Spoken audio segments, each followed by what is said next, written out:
गलिए गलिए घूमत रहलू कार चढ़ के अइलू उतर जाना कनिया तू चोन्हा केतना कइलू उतर जाना कनिया तू चोन्हा केतना कइलू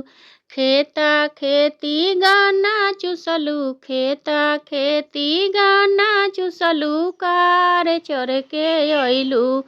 उतर जाना कनिया तू चोन्हा केतना कइलू उतर जाना कनिया तू चोन्हा केतना कइलू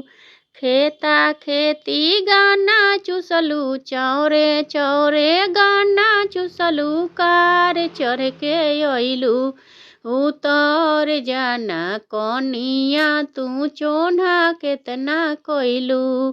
उतर जाना कनिया तू चोन्हा केतना कइलू।